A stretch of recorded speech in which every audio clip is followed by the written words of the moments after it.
నాకు బాగా ఆకలిగా ఉంటే 2 అరటిపళ్ళ రేట్ అంత అనంటే అందుకప్పుడు 6 రూపాయలు అన్నాడు. నేను చాలా మర్యాదగా ఇది 2 అరటిపళ్ళ రేటా లేకపోతే గెల రేటా అని అడిగానంటే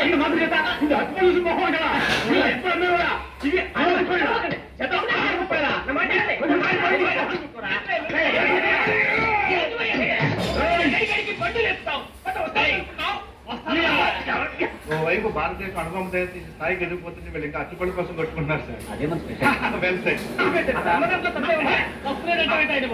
అతని దగ్గర మామూలుగా ఏమైనా తీసుకున్నావా? ఇవ్వలేదు. ఇవ్వలేదా? అయితే నడు పోలీస్ స్టేషన్ కి లంచబడిగా లోపల పెట్టిస్తాను. మంచిగుంది పోలీస్ స్టేషన్ కా? అరే జరిగిపోయా పొద్దుగేళ్ళ నుంచి ఇదొకటే గిరాక్, అడిమిట్లకి ఇదొకటి.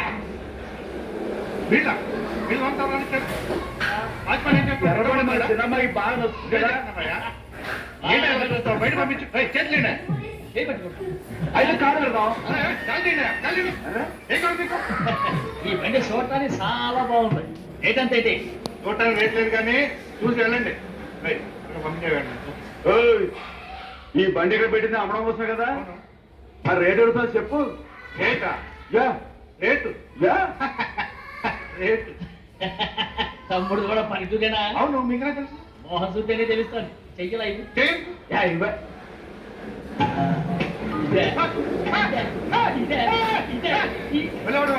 పక్క పల్లెటూరు పైసలు ఉన్నావే, గేట్ వ్యాపారం అనుకున్నారా? రేటు లేదు గిట్టి లేదు అనండి.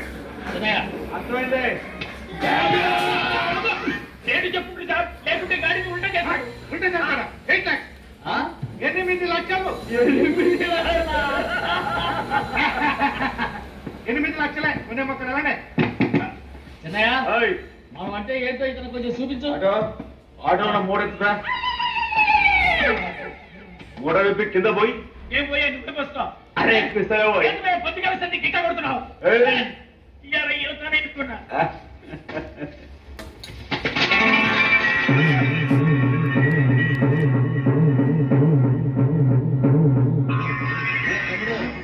అందులో 10 ఉన్నాయి. 8 తీసుకుని మిగతా గోన్లేసి కట్టించాయి. అలాగే ముందు ఆ ఓపెన్ ఆస్ట్రా బయటెట్టు, ఆ తర్వాత క్యాష్ పెట్టి చేయొచ్చు. ఓపెన్ ఆస్ట్రే కాదు సార్, ఓపెన్ ఆస్ట్రా. ఈ మొత్తం జొన్నలు అన్నారు. జొన్నలు అమ్మిన డబ్బులని అర్థం రా. జొన్నలు అమ్మిన పైసలే గింతైతే మరి మొక్కజొన్న పైసలు అరే ఆ విడిగా ఉన్నాయి పోయి. మీ అసంటోళ్ళు తాకితేనే మాకు భాగ్యం సార్. ఒక్కటిచ్చుకోండి సార్. ఉత్తుతా కొట్టను పంచావతారండి 300 కొట్టం తప్పదు సార్. ఒక్కటిచ్చుకోండి సార్. తప్పదా? తప్పదు సార్.